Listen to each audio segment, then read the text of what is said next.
welcome back. It's time to talk about the CAF Awards, the winners. So I'm going to quickly run through the list of winners. Of course, I'll yield to Austin for his thoughts, and we'll take it from there. CAF Player of the Year, Ashraf Hakimi, Morocco, and PSG. CAF Player of the Year, women, Ghislaine Shebak of Morocco. She plays for Al Hilal. CAF Goalkeeper of the Year, Yassine Bonou, plays for Al Hilal, and of course, Morocco's pair of safe hands. CAF Goalkeeper of the Year, you already know, women, Chiamaka Nnadozie, she plays for Brighton over and Albion. CAF Interclub Player of the Year, Fiston Mayele, is from DRC, plays for Pyramids. CAF Young Player of the Year, men, Othman Mohamed of Morocco and Watford. CAF Young Player of the Year, women, Doha El Madani of Morocco, and of course CAF Coach of the Year, I beg your pardon. I mean, there wasn't going to be any other person. It has to be the man from Cape Verde. CAF National Team of the Year, men, Morocco, under 20. No surprise there. CAF National Team of the Year. I mean, we would have protested, even though we say awards don't mean much. If they had got into another country, we would have protested.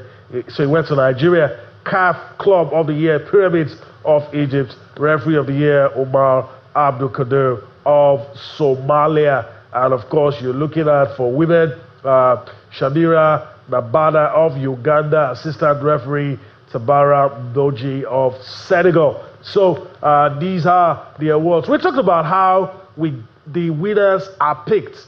And this is what you need to understand before you begin your statistics of, oh, you won the Premier League, you won this, you won that. This is how it happens. The winners are voted for by a panel of experts, which includes, and not limited to, members of the CAF Technical Committee, African media professionals, players, and coaches. And underline the word voted. Voted. All right, so that it is what it is. So, Austin, your thoughts? I think the major talking point is the women's Player of the Year. Well, again, I must probably put in context, is it patriotism or people just feel in a WAFCON year, a player that was so influential for the winning team should probably, have a major shout to win it? Absolutely, absolutely. I think what CAF tried to do was just make it in Morocco 1-2, and just tell them sorry that you hosted the WAFCON back to back and you host it again next year and you're not winning anything, because they cannot explain to me. Nigeria won National Team of the Year for women. Rasheedat Ajibade was the MVP at the tournament. So why are you giving it to Shebak? Why? I talked about Esther Okoronkwo the last time, and the numbers don't lie. She took fire into the WAFCON and returned with the fire back to our club, AFC Toronto. We spoke to her on the show here. She was excited. She was arguably the most talked about player from the WAFCON. And she didn't even make the finalists. I don't understand what we're doing with selling football in Africa. We build, take it up, and then we'll bring it down again. How can you build and destroy? Patrice Motsepe, this is what I've been saying. You talk about a business environment, all of us were talking about it, and then the next thing with the CAF, with the Africa, with the World Cup qualifiers, we're seeing silly, dirty antics, useless politics. You're destroying the same market you're building. Of course, I knew Ashraf Hakimi is going to win for the type of numbers he's been posting as a defender. Just enough. Ademola Lookman robbed it from him because of his performance in the Europa League where he scored a hat-trick. But now, yes, Ashraf deserves to win it. But we're trying to build women's football. And can we just be transparent? Like, if they had their way, Chiamaka doesn't even win this one. But people will ask questions. She was in the top 5 for the world's best goalkeeper. So what are you talking about? So it's difficult to understand. Now that I don't live in Africa, I'm beginning to see our problems clearly. Sentimental decisions here and there, just to make people feel good. And can they stop this thing where they are calling presidents come and be talking at an awards? Look, we would think that we're just doing it. That's why President Ruto single-handedly destroyed the CHAN. Single-handedly, because Patrice Motsepe is frolicking with all these African presidents. They're going to destroy African football. That's what it is. Just come out, be open, be transparent. Look at England. When was the last time they won the World Cup? Do you think they care? They control the football economics worldwide. They have the market.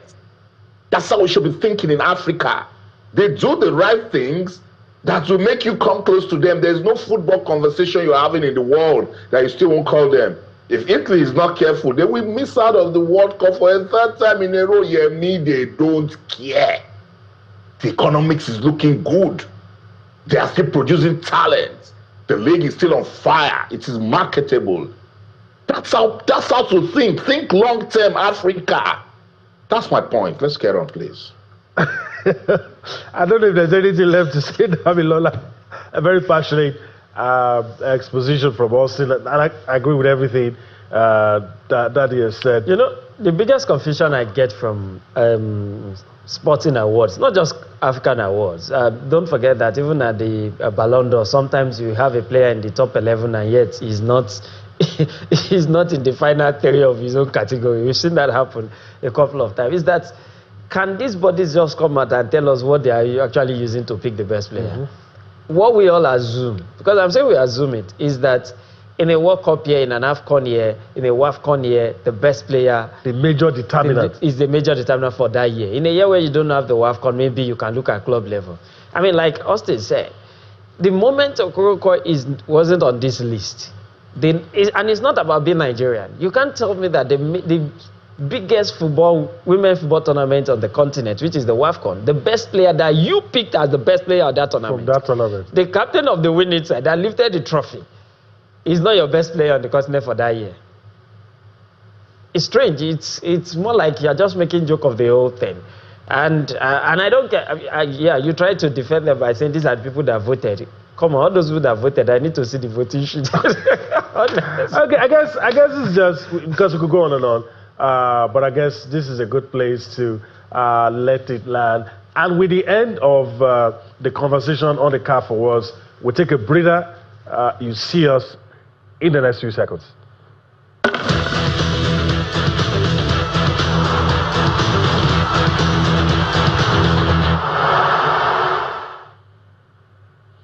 All right, so let's move on the show.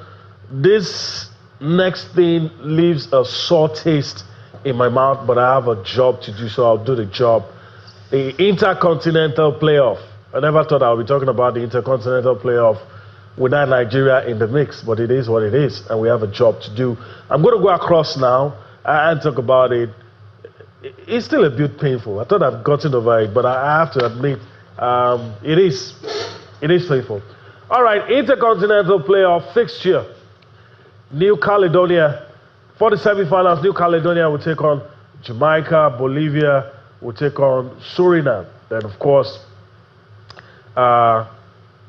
in the finals, whoever wins between New Caledonia and Jamaica takes on DR Congo. Whoever wins between Bolivia and Suriname takes on Iraq. The playoff takes place in Mexico. Some people had already bought tickets to be in Mexico. I can tell you for free. But they're going to have to cancel those tickets. Dablola, I don't know if you still have the hangover, but I do. I do, because I love the Super Eagles. But anyway, I don't want to enter into that rabbit trap of why are we here. But let's talk about the playoffs. We have a job to do. For the playoffs, I don't want to be guilty of looking beyond New Caledonia, because I must admit I've not really seen them play in a long time. I've seen Jamaica, and I think from what I've seen of Jamaica, I would be shocked if Jamaica does not get to the final. The same Jamaica that Curacao needed a win, they needed a draw, and they still got it. It doesn't matter. It doesn't matter. I wouldn't be so. I wouldn't be so sure. I would think that Jamaica will most likely get to that final. But I think whichever team gets to the final, the DR Congo can start. They're already celebrating like they should buy their boxes and start looking for what to put inside, because I think that they will be at the World Cup. They are back there. You see, because we are Nigerians and because this is the Super Eagles, sometimes we take our eyes off the ball. If you look at the Congo team that we failed to beat, it wasn't a poor team. That's not an excuse. I'm not making an excuse for Super Eagles. I'm trying to defend why I think Congo will qualify for the World Cup. I'm not going back to the Super Eagles. We'll discuss that another time. But I think this team is good enough. They have the players. And I think from what I saw during the qualifiers with the Super Eagles, that they should do enough to get through. They should do enough to get through. All right, I'm very sure Austin wants to talk about this as well. Even though it looks clear-cut, it looks straightforward. Win your game, get to the next stage, win it, you're through. For the ones who are in the last leg because of their rankings, win one game, you are through. So easy peasy, if you ask me. But also, let's talk about, what happened when these guys defeated Nigeria. You will think that they won a jackpot, celebration galore. Was it because they defeated Nigeria or because they think they are true to the World Cup? I don't know which one it is. It's everything. I mean, it's big for the country. You know, we talked about it and what they did as a country, how the president stood by them, you know, how they kept fighting, how they kept believing. It was a national assignment. That's what it is. They still have playoffs. But just look at what football can do. Nigeria, NFF, have a look at what football is doing to the people of DR Congo. They have not qualified yet, but for going to the playoffs, in those 4 teams, I think they were the least ranked at the playoffs for Africa. They beat Cameroon. They have not beaten Cameroon in 28 years in their history, but they showed tenacity, they showed passion, they showed determination, they showed resilience, and they went on to beat Cameroon against Nigeria. You know the story, how they made us look like we're not even ready to play football. And that was just that unity of purpose that they had, that look, we want to go to the World Cup as DR Congo. We should go to the World Cup. We've done more than enough. We have invested. And that's what it is right there. This is a country that has Tipi Mazembe. Look, I mean, it is what you sow, you reap. Damilola Onifade. It is what we have sown in Nigeria that we are reaping. Tipi Mazembe, tell me one club in Nigeria in the last 10 years that can stand with Tipi Mazembe in terms of even what they have achieved as a football club. None. DR Congo. Now what happened with Nigeria has happened, and we have seen DR Congo rejoicing, united. The kind of love that is in the country now, crime rates will drop. The youths are happy. They are inspired. They are looking at Wan Bissaka. They are looking at Fisti Mayele. They are looking at their legend, Mbembe. And they are saying to themselves, one day we can achieve this dream. We can make our country proud. We came back home. We didn't qualify for playoffs. And nobody's saying anything. Just a press release to say we are sorry. And the NSC released one to say the president is commending the team and that we should prepare for AFCON. NFF President Brian Gusso, this is not quarrel. Don't go and record one interview. Don't call Super Eagles media officer to record you. Come out and organize a national press conference. Let the media come out and ask you the hard questions. Because we cannot be playing with our passion, with what unites us as a country. We cannot be playing with, it's not by force. If you cannot lead it, come out. Nobody will flog you. You're not taking results to go and show your mommy and daddy that you failed and they will flog you. Just leave it alone. Come on, explain what happened. Why are we getting monies and we are not paying players? Why can't we beat DR Congo at the very crucial time when God gave us a second chance to qualify? All of this happened and you just got back to Abuja and you are sleeping properly and you are in FIFA committee. Now you know you have ticket and you are still going to be at the World Cup. But you've destroyed dreams. You shattered hopes. Nigerians are asking questions. They are sad. Come out and talk. Come and say what happened. Identify the problems and tell us ways that it will not happen again. Don't keep quiet. It's taxpayers' money. Oh.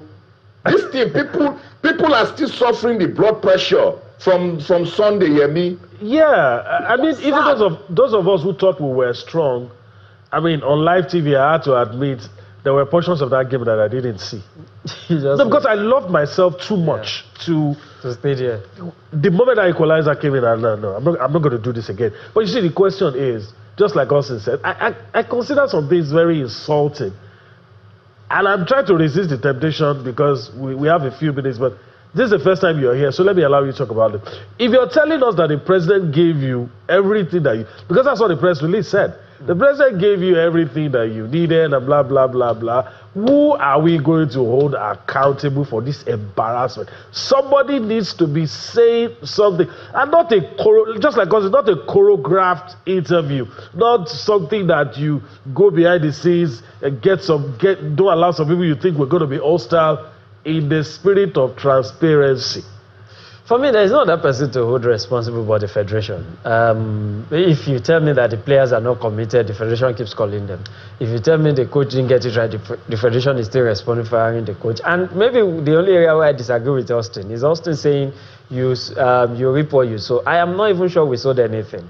In the first place. And if you did not sow, there is really nothing you expect. I am not sure we sowed. Because somebody should tell me, what did we sow? In the last 10 years. I mean, we didn't qualify for the last World Cup, for crying out loud. What did we do different? Yeah, I mean, tell me what we've done different between now and the last 4 years. Nothing. So we didn't sow anything. And that's why we're getting the same result. No result, actually. No result. We're just trying to catch the wind. I mean, when was the last time we played about 8 games doing a qualifier and we had 3 coaches? It was that bad. And this was the same boys that got to the AFCON final. Less than a year. Less than a year ago. You hear me? Damilola is not going to make this job easy for me. All right, let's go to the NPFL. Few minutes that we have so that we can wrap this up. Of course, rescheduled game result. Remo Stars defeating Caterpillars by a lone goal. On the strength of that victory for Remo Stars, it's done something to the bottom 4. It's taking them out of the bottom 4. And there you have it. Barao FC, Kun Khalifa, Bedell Insurance, and Kano Pillars in the bottom 4, where Rebel Stars have taken themselves out with that result. So, Damilola, quickly, as fast as we can, do you think Rebel Stars probably would still be a reckoning to get back to the continent now that the distraction of CAF club competitions is not there anymore? CAF Cup competition is not supposed to be a distraction. I said that they were not good enough. But it is. They were just not good enough. But for Nigerian clubs for the last 10, 15 years, that's what it is. It's been the you same get thing. To the continent, you struggle. I've seen them play this season, and I think for what they have, I think they will still be in the mix. They can't retain the title. That I think the favorite for me will be Rivers United. Anything can still happen. But the frontline favorites at this moment will be Rivers United. But I think getting to the continent, they still have a chance. Don't forget there is still the President Federation Cup, which is a route for you to get to the Confederations Cup. But they will finish above the midpoint of the table. They should be between the first and the 7th at the end of the day, no matter how poor they play. All right. Austin, your thoughts on Rebel Stars? Do you see them now that the dust has settled? Do you see them getting back into the mix and probably challenging for the title? I don't know about challenging, but challenging for the title. But this is a very important win for them. That's their 5th win this season. I think they have about just one more outstanding match to play. So for the defending champions, so I've recorded six losses in 12 matches. You can tell that they've really struggled. So this was a relief for them, and as more woes and worries to Kano Pillars and their campaign, now bottom of the table. I say it again, it's action and consequence. Since what happened against Shooting Stars in Kano, that they got banished, Kano Pillars, they've been a shadow of themselves, and they brought it upon themselves, So good one for Remo Stars. I do not know about competing for the title because it's important. The champions mentality, the way you start your season, really says a lot. But hey, shout out to the guys who would make it difficult for them. Surprise, surprise, Grojo City on top of the table. And then Nassau United and Rivers United still doing their bit. Abia Warriors finished in the top 4 last season. They're still keeping that charge going. So when you look at some of the top teams already recording 7 wins, the Remo Stars just coming up now with their 5th win. The good thing is they haven't, really play the style of football that we know them for, and it's largely because they are not playing at home. I've said it over and over again, but hey, they will relish this victory and see if they can use it to get their form back and sustain the momentum. All right, as we go along in the conversation, still a few minutes we have, but we need to take a breather, and you see us in the next few seconds.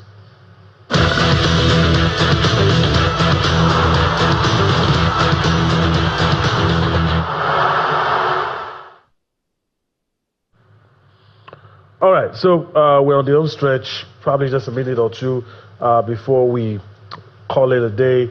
Damilola, in all honesty, European football, club football returns over the weekend. Feel the pulse of the fan on the streets. Do you think it will feel normal? For the Nigerian fan, it will. I can tell you that for free. I think we're so used to disappointment from the Super Eagles in recent time that it doesn't really last on people anymore. I think the reaction to... Well, it feels fresh. It feels fresh because we are in the mix of it. You and I, since Tuesday, we've not stopped talking about it. Everywhere you turn, the conversation is still on. It's not like that for the average person out there, except they are watching us now, so they are probably in the mood as well. But outside of it, I mean, people are already thinking that Arsenal will play Tottenham this weekend. I can tell you that for free. It's not because they don't love their country, don't get me wrong. It's simply because we've been so used to poor results for the Super Eagles. So it's easy to move on. Can you just look at our history this year of all the poor results? From under 17 to under 21 to the CAF Women's Champions League. We've had a terrible year in terms of football results. Nobody should gloss over it. The only consolation that we've had in the last 1 year would be the Super Falcons. Okay. All right. I guess it's a good place to let it land. So, I mean, Austin, we have to go. We'll test it next week if people have moved on. But anyway, it feels fresh. But we have to go. We will not move on until the NFF tells us that they will no longer be incompetent, that they will stop playing with the emotions of Nigeria or our football, until the president of the NFF, Ibrahim Gusso, and the executive committee come out, sit with the media, and explain to us what happened. The presidency gave money. The National Sports Commission confirmed it, that they had money, they had all the support that they should have gotten. Somebody must understand leadership, and that it plays a very vital role towards developing sports in Nigeria. That's the show in London. I'm Austin O'Connor, and in everything you do, remember, just keep talking sports. Bye for now. All right, it's a wrap here in Lagos as well, but I want to thank Damilola Olufade. Yeah, it's good to be here. It's good to be here. So we're seeing a lot of things off camera. All right, that's the show today. We hope that you've enjoyed everything. Still one more edition before the week runs out. Enjoy the rest of your day. I'm going to be at the buyer. Bye-bye now.